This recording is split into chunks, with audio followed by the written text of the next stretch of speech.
Hi, Namaste, and welcome to Breakout with me, Abha. Thank you so much for watching. We are committed to bring to you exceptional game changers, people who have been there and done that. These are the people who are thought transformers.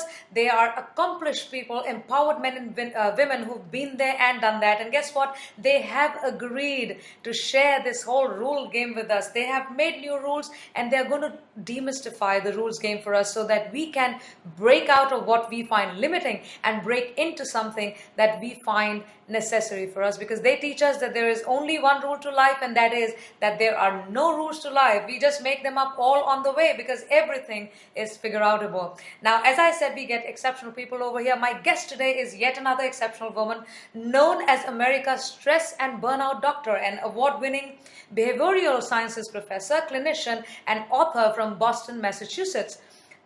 She is the lead faculty for behavioral sciences at the Northeastern University and very actively involved in individual and organizational well-being and resilience, particularly for marginalized and undeserved populations. An award-winning doctor, she has received the Excellence in Teaching Award from the Northeastern University for her depth of knowledge and engaging teaching style in 2011. 2015 gave her the Distinguished Professional Achievement Award from Worcester State University as a leader who lives by the highest intellectual and ethical standards. Please help me welcome Dr. Kristen Lee Costa. How are you? I'm well, thank you. How are you, Abha? I am very well. Thank you so much for your time. I'm glad you could make it. Likewise, I'm really glad to have the conversation with you. You're so dynamic and you've done so much for people. Thank you very much. So I'll address you as Dr. Chris or Chris on the way. Is that okay? That's wonderful. All right. So, Dr. Chris, you have a consulting practice which is devoted to preventing and treating burnout, and you are this America's stress and burnout doctor. So I like that, because I think a lot of people, and not a lot of people, I think almost everybody has some kind of stress in their lives for various reasons, and if it is not dealt with, I think it leads to burnouts. So tell us about your work, tell us about your background, tell us about your influences, early influences. What led you to doing what you're doing? Absolutely. I think you're so right about that. Stress is universal. We all face it as we get out and we want to live a conscientious and engaged life. Stress is going to find us. We're going to have major adjustments to face, loss, potentially trauma. And then when we just look at our overall economic and socio-political environment, it's chaotic, right? And right. So when we're awake and when we're aware, stress is going to be inevitable.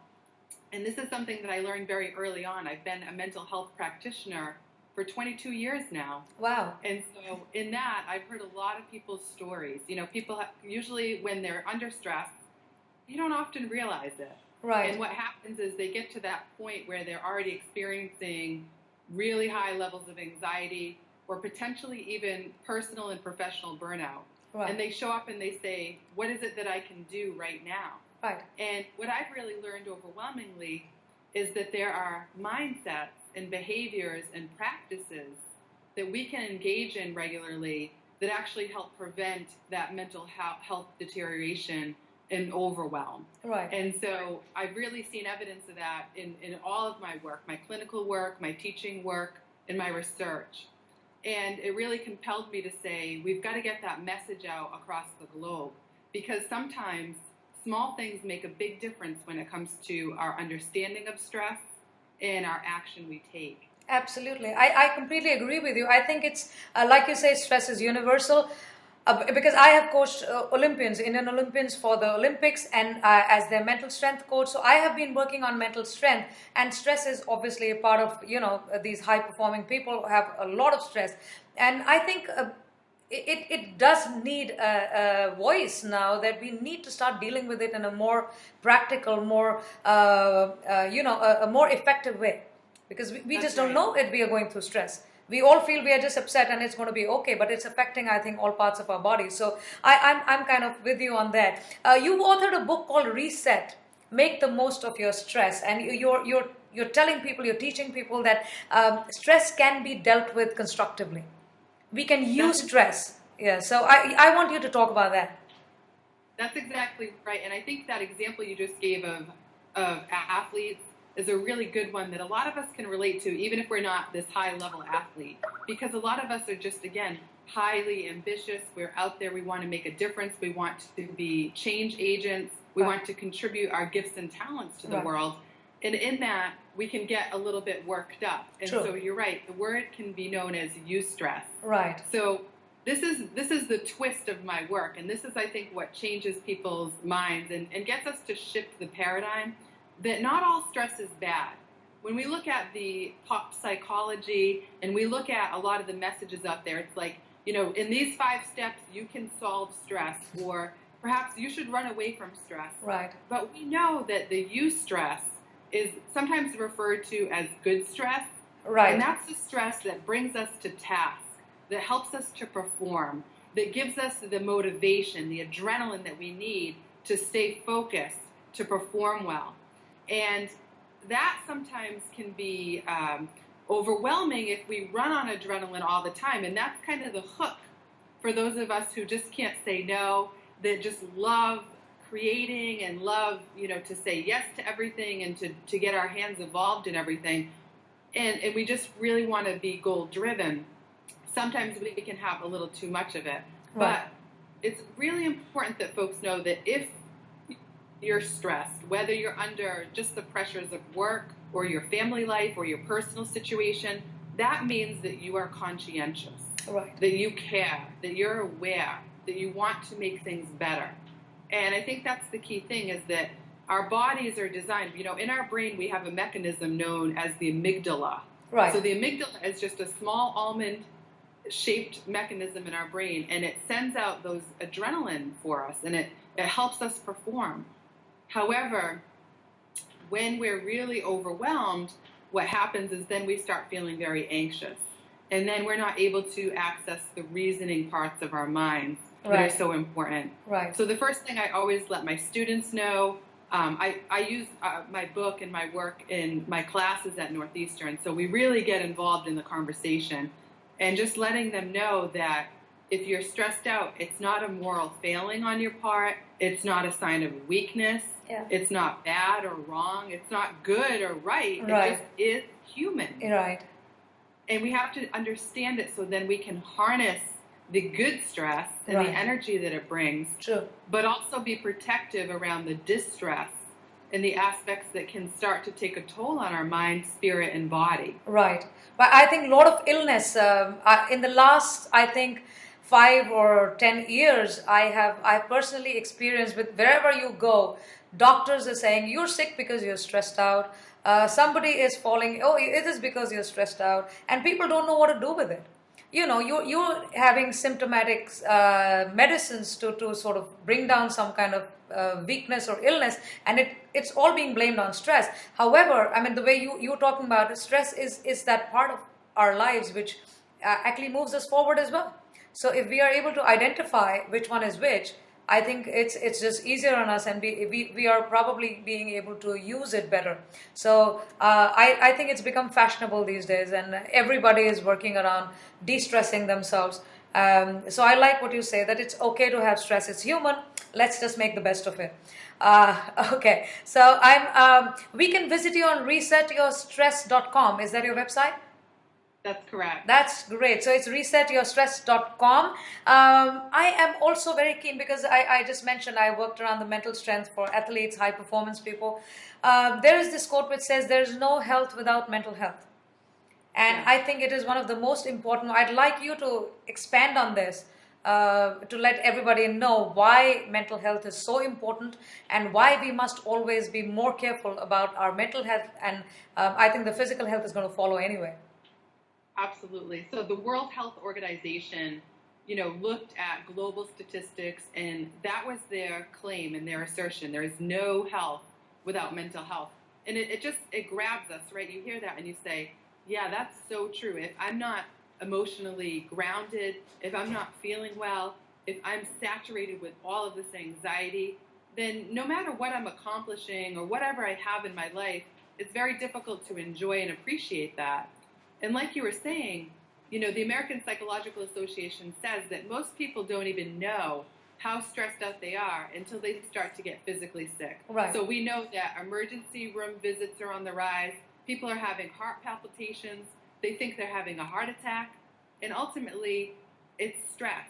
Or, sometimes people start to lose hair, they lose weight, they gain weight. And it's not until we see those physical manifestations that we even understand the impact of stress and the destructive nature that it does bring. Right. And ultimately, again, there's nothing worth poisoning ourselves with all of this anxiety, at the expense of our health. And I think that happens for leaders in particular, for anyone who's taking care of someone. They might be taking care of their parents or their own children or nieces or nephews or family. You just do what you have to do, and you stay very driven. Right. And again, that's a great thing, but it's not worth it if you get really sick. Right. And I know you're a worldwide traveler, and one thing, you go on an airplane and they always say, if something happens, put your mask on first. Right. And that always seems a little strange, like, gee, I feel kind of bad. I feel like I should put someone else's mask on first. But it's a great image for all of us to remember that if we're not careful about our mental health, right, if we just give all and we lay it all on the line, there could be a cost. Right. And overwhelmingly, the mental health conversation has been one that has been historically taboo. True. In many cultures across the world, and really not until recently have people had a more open discussion. True. And so what happens is people, I have students that I teach from all over the world, so we talk about this. And we say that in many cultures, if someone was to say, I feel depressed or I don't feel right, then what would happen? You're crazy. There's something wrong with you. You're not okay. And that whole projection would start to happen. Right. What we have to do is understand that as human beings, from a neuroscientific perspective, from all perspectives, we're wired with amazing strength and amazing beauty and amazing resilience. But we're vulnerable to getting sick from stress.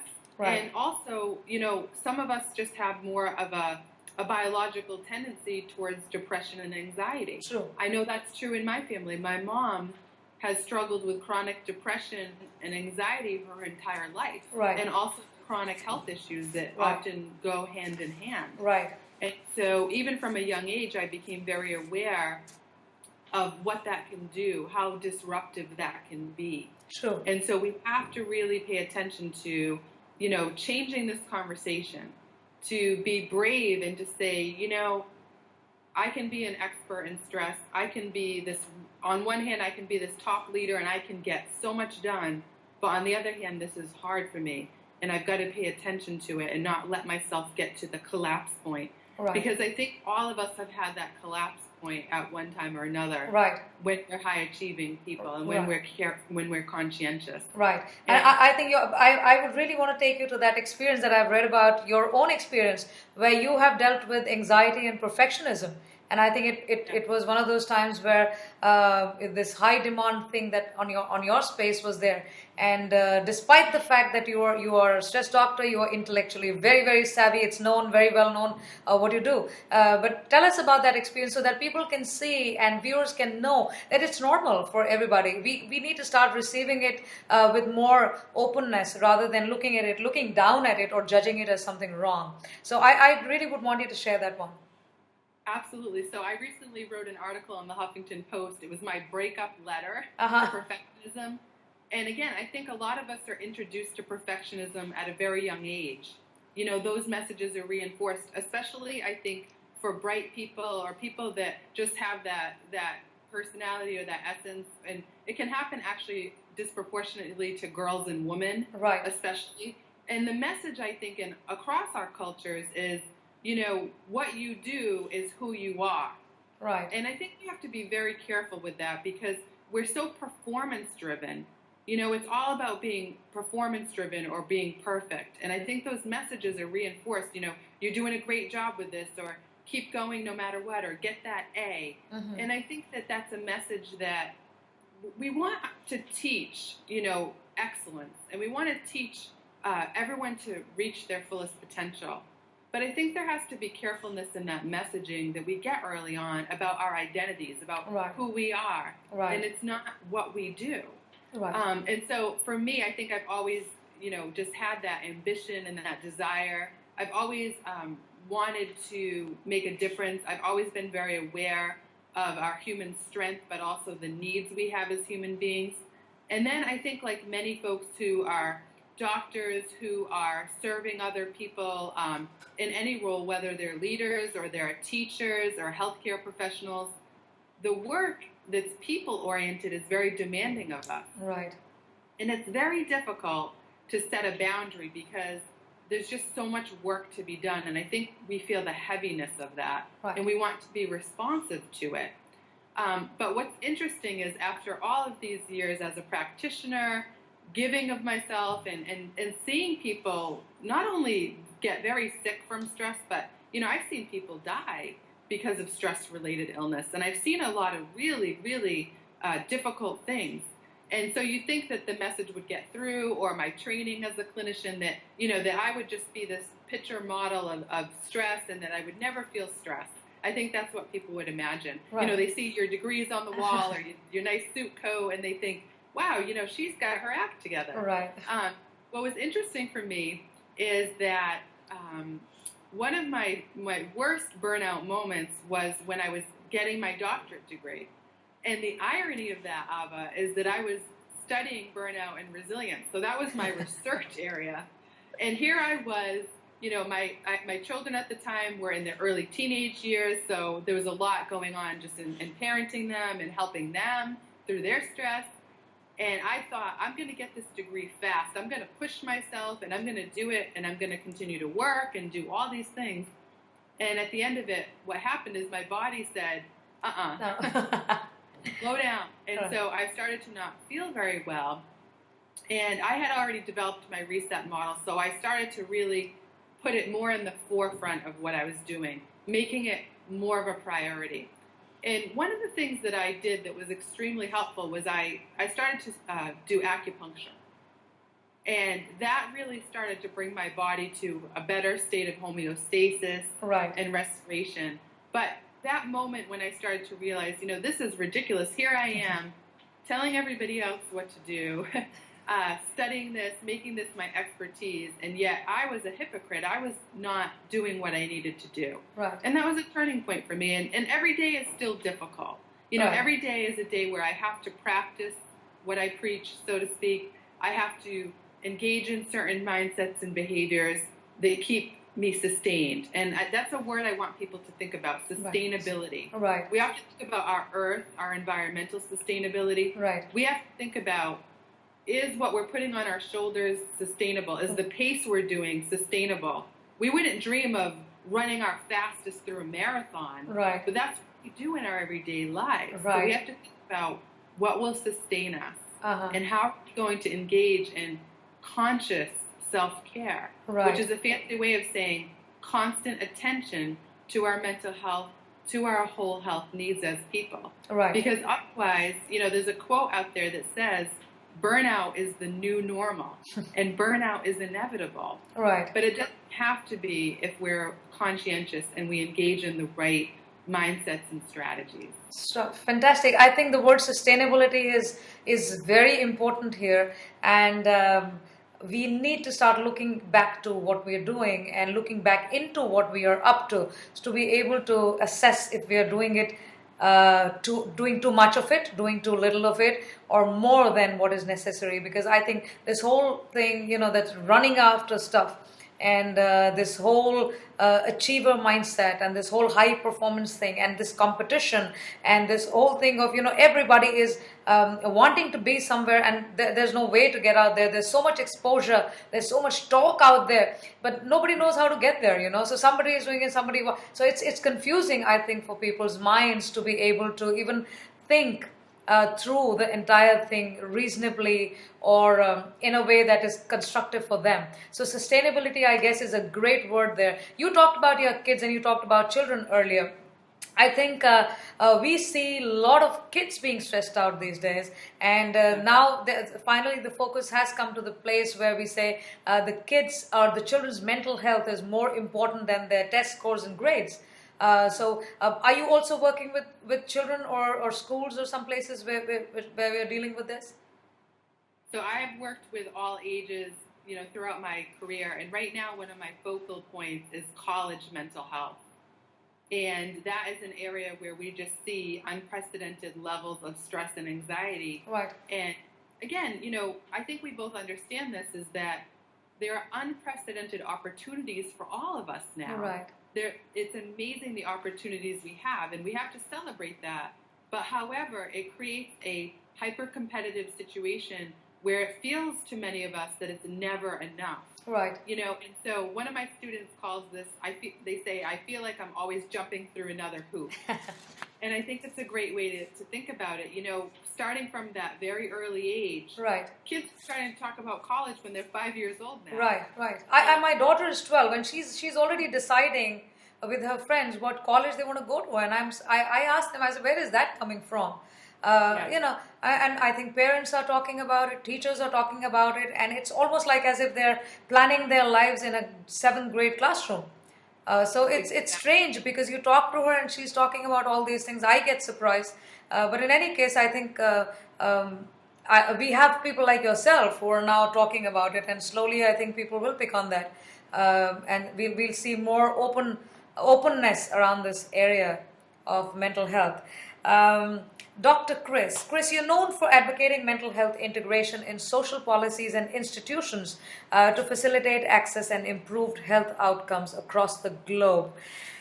How far has your work reached? How impactful has it been with the governments or agencies that can support mental well-being? That is something I'm setting out to do in every way that I can. And certainly now we have this privilege of the social media, right, and just all the ways in which we can communicate the messages. So I've really started initially, obviously in the greater Boston area where I'm situated and doing my work. And then, once I put out my book, I've had invitations to speak at international psychology conferences. And, a lot of the work that I'm writing online is reaching the worldwide audience. And that's something that I will continue to make my life's work and passion. Because, again, I think that there's just so many opportunities to integrate mental health into all of our social systems and policies. Right. And again, it begins with the destigmatization. So as we've talked about, mental health has historically been very taboo and very segregated. You go to just your regular physician, a lot of times there's not a depression screening happening or a discussion around those things. And it's been very much just separate, like as if our emotional side is just a separate part. Right. It sits somewhere else. It's not supposed to be there. It's a tremendous mistake. And then the other issue that's happening that's very important for everyone to consider is the extreme rates of medication prescribing that's going on. Right. Particularly in the U.S., but worldwide, we're going to see the pharmaceutical companies making a lot of money off of their prescribing. Right. And what I want to say, and it's very important for everyone to hear this, because it's a very dangerous point to make if it's not fully understood. Right. Is that medication can save a life, and it can completely change the course of a life and be very useful when it's prescribed properly and taken properly. However, what is happening is we're seeing extreme rates of overprescription for women over 40, that's me. We're seeing kids being put on medication more than ever. Even young men now, ages 20 to 30, are the new upcoming group that are getting medicated. And this is a $1 billion industry.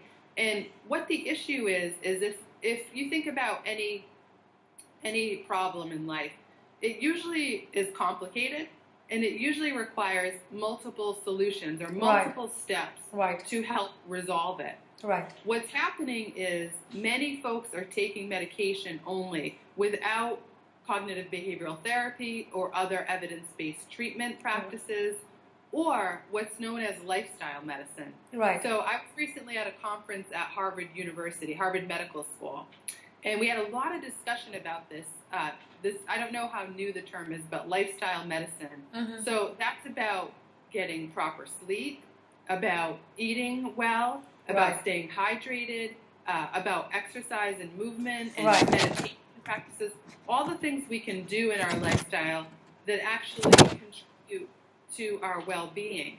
And what we see here in the U.S. is that we are the most obese, addicted, medicated group ever. You know, diabetes, lifestyle illness is all like reaching unprecedented levels. Right. So it's really important that we understand these messages and that it becomes public knowledge, that everyone understands the danger of us ignoring those basic health principles. And then the other thing with mental health is that there's a lot of misinformation happening. So I mentioned a little bit about the medication, about here in the U.S. we allow commercials for medication. And yeah, that's surprising actually. We don't get to see them here. Yeah.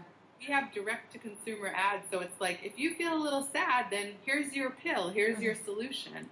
And that can be problematic because, again, what I've seen in my own work is that sometimes people will go right to medication, whereas maybe if they started a walking plan or if they started to get a bit more sleep or they began therapy, they might not have needed to be on the medication. At all, right? And again, that's something that every person should always talk to their own licensed practitioner around. I don't want to oversimplify it because it's a complex matter. Right.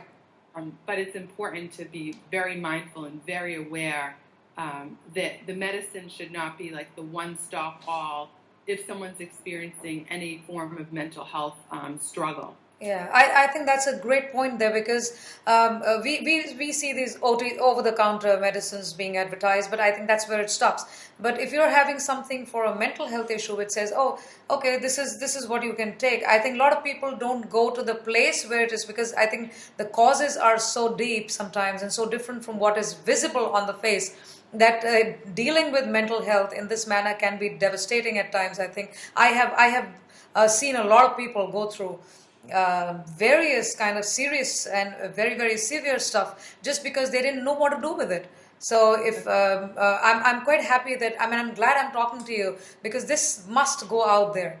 You know, this must go out there to people to see, be careful with themselves and be careful in sort of believing everything that is outside there. Rather, I mean, it's good to go through that lifestyle medication stuff that you're just talking about. It's understand what your lifestyle is like and why that stress is being caused. So that's great.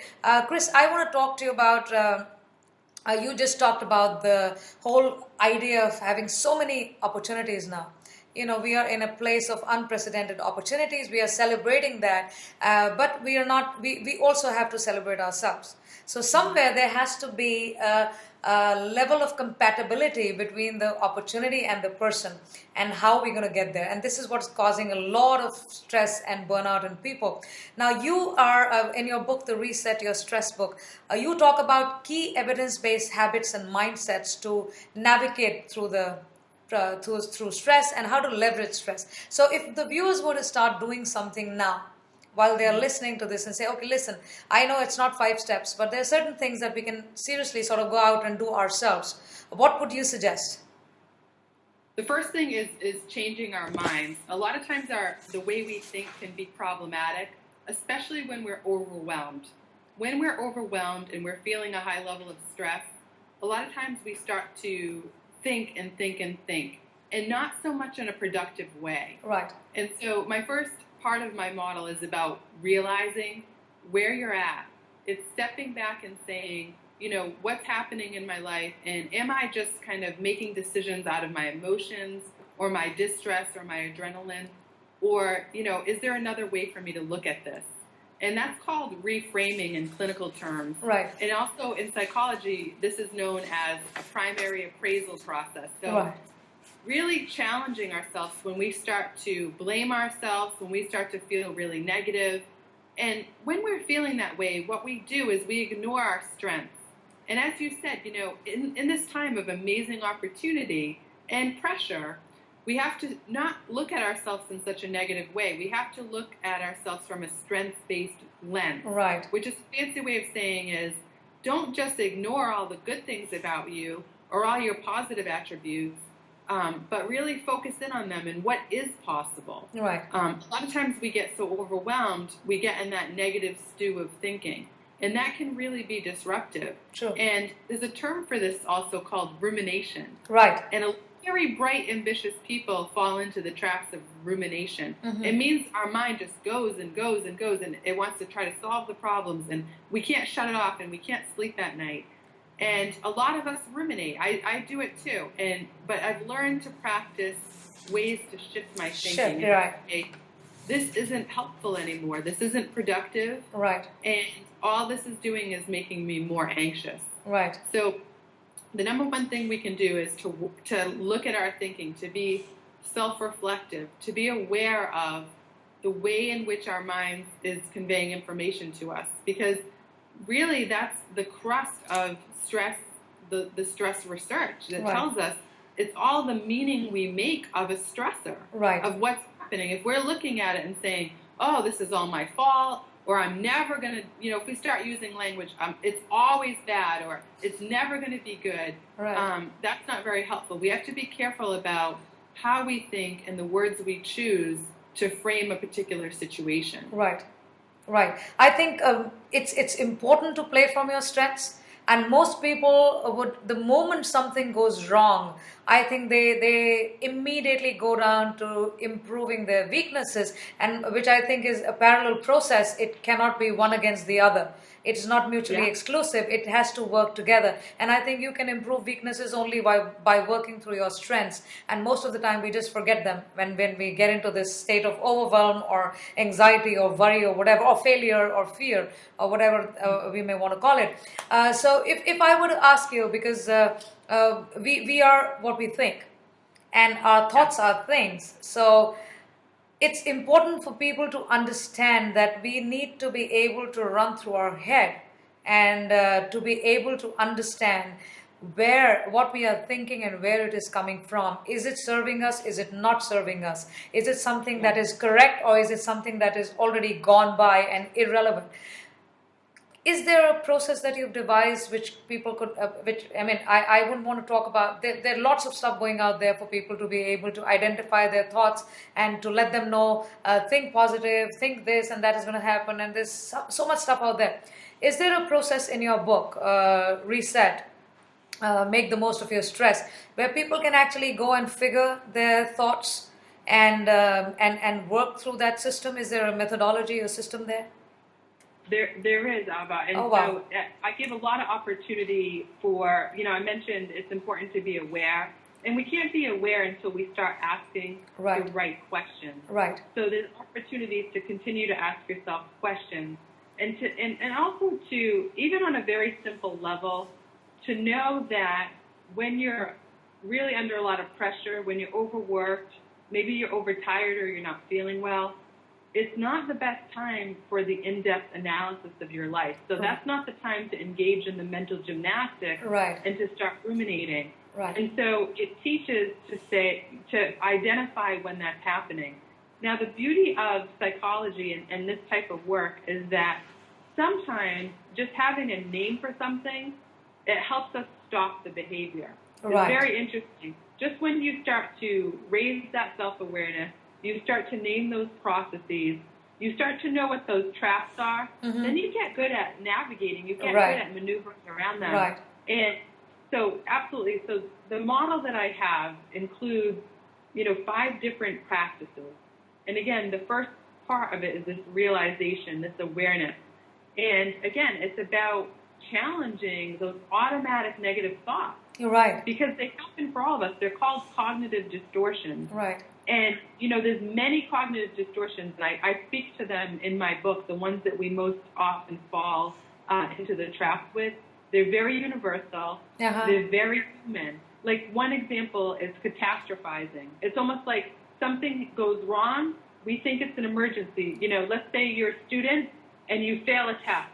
Well, now I'm never going to get into college. I'm never going to get a job. No one's going to like me. My whole life's going to be bad. Right. And it's fun when we're just sitting here talking about it, that's kind of funny. We say, oh, yeah, I've done that, or I've seen my kid do that.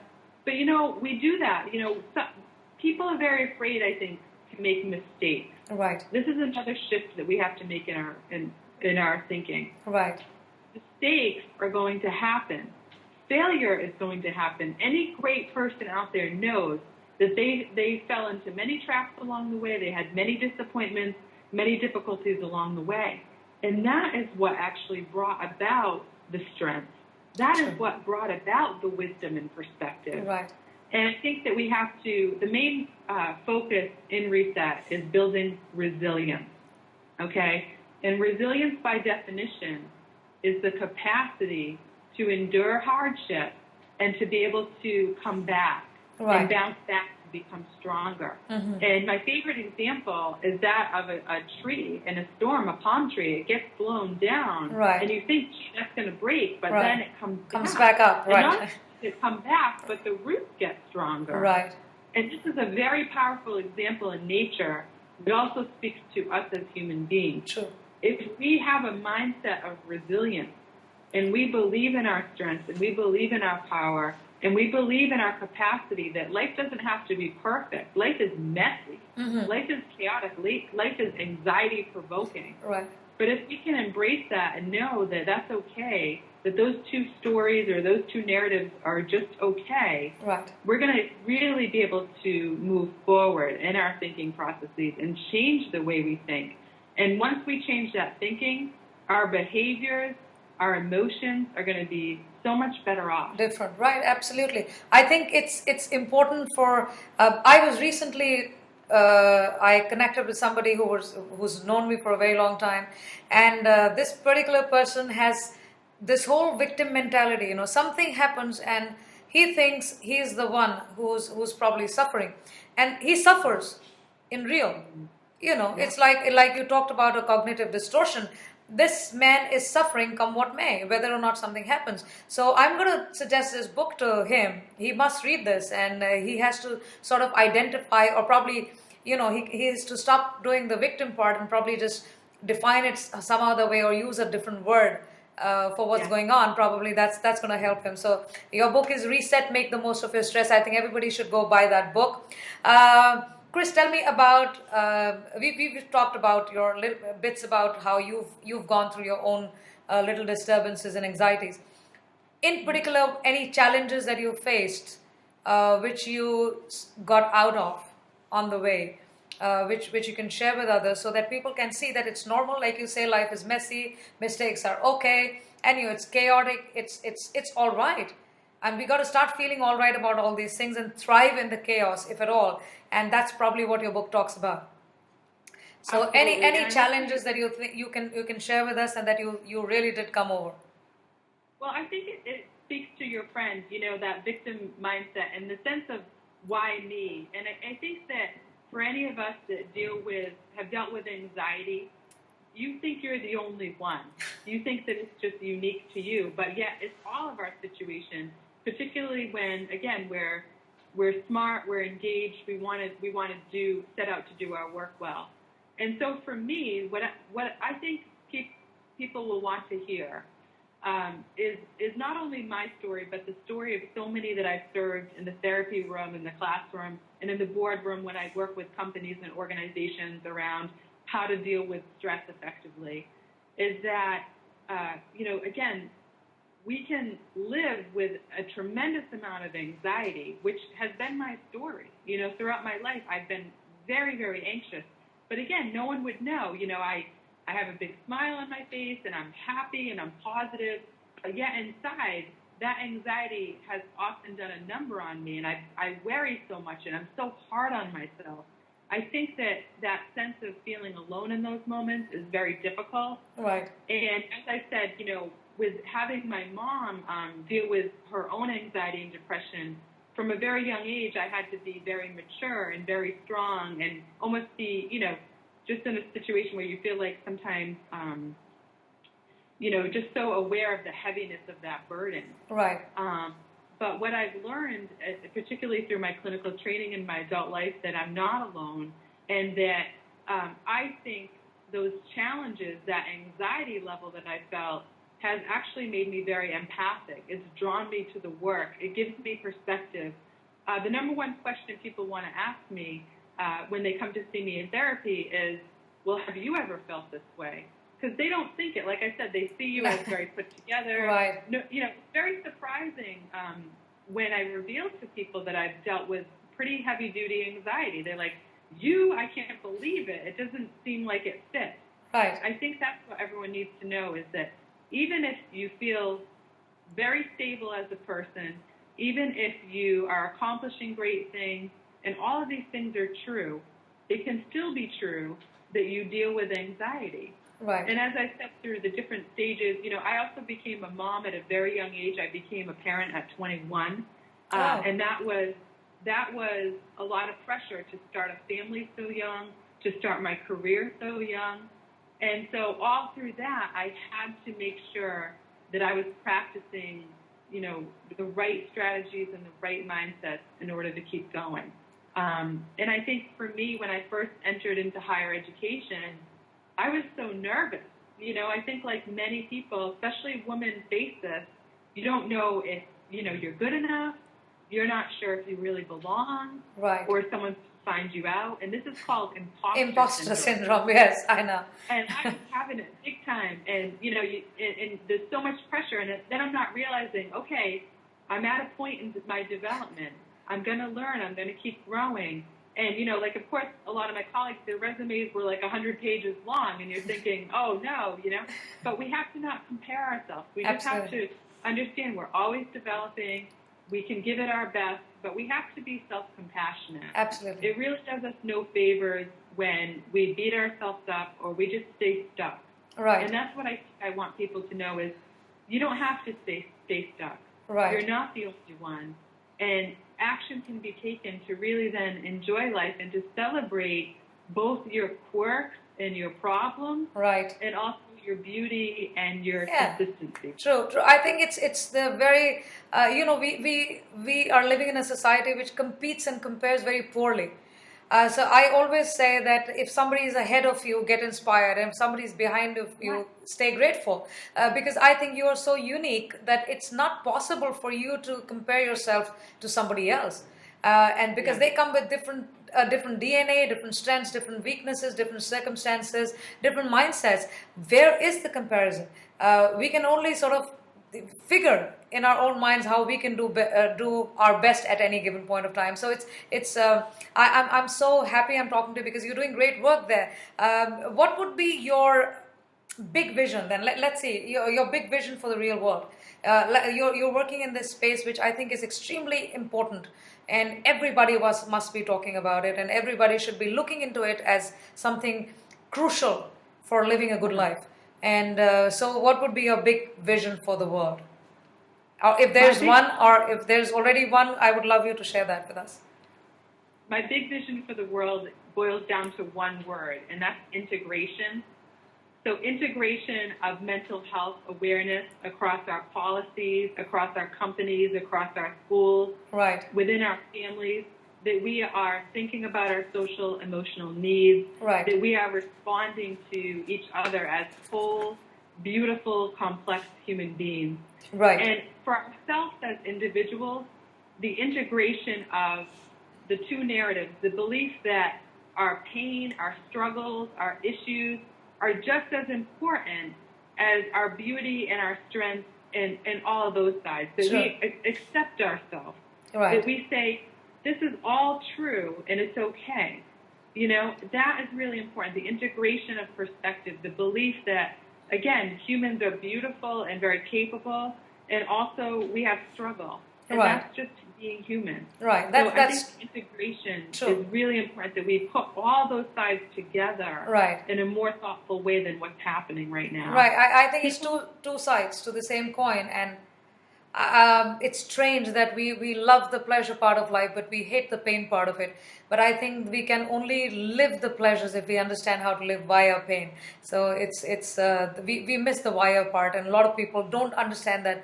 I think in America it's called via. So it's the via part that we miss out on, and like you say, the strength and resilience is built through that process of pain, through maybe a mistake, through maybe a failure, through maybe one of the downtimes. And a lot of people don't like downtimes because of that. They always want to stay successful, which I don't think is normal. So that's really, really nice. If I were to ask you now, Chris, who you are as a person. So if I were to create a tagline around you, say, this is Chris. You're already known as the stress and burnout doctor in America, and Dr. Chris who's doing this. But Chris as a person, if not, we're not doing the pop psychology, Chris, but Chris as a person, if we were to start letting people know that you got to define yourself in an empowering way. So I would like you to do that for yourself, so others can see that they can do it for themselves. Absolutely. So one thing that I think really captures it is that I'm a recovering perfectionist. Okay. All right. I'm going to know that now. Right. This is one way to think about it, is that, again, life is not linear. We don't just arrive and work through something and then we're fine. It's a constant process of learning, Right. discovering ourselves, and working through those traps and tendencies that are very innate. Right. So working on that integration in my own life. There's a mantra that I like to use whenever I speak to anyone, and it's this presence, so that I'm always present with whoever I'm with. It's never about performance. Right. But it's about being really tuned into what someone needs. Right. Then I also add to that pizzazz, because I have a lot of creative energy. I have a great sense of humor. I'm very high energy. So I always want that creative spirit to shine. Right. And then finally, peace. That I truly have a sense of peace within, and that's something that I can also share with whoever I'm serving in any situation. Right. So that's really great. So thank you very much for your time. I think I just so enjoyed this conversation. We've done 2 episodes instead of 1, by the way. I didn't let you know that.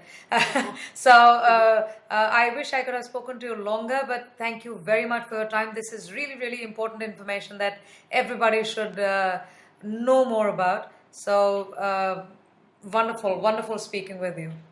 You as well. You're doing terrific work, and I hope we can stay connected. Absolutely. I think we must all be supporting each other in doing good work. So that was Dr. Kristen Lee Costa for you, America's stress and burnout doctor, recovering perfectionist, a creative person, and a person who's at peace with herself. Please do read her book, Reset. Make the most of your stress, because stress is normal. Mistakes are normal, failure is normal, and everything is to be embraced as part of the big whole rather than we avoiding the stress part. Let's understand how to use stress, and that's what Dr. Chris Lee Costa was talking about. So I'm going to see you next time with another wonderful guest. Thank you so much for watching. Until then, goodbye. Bye-bye.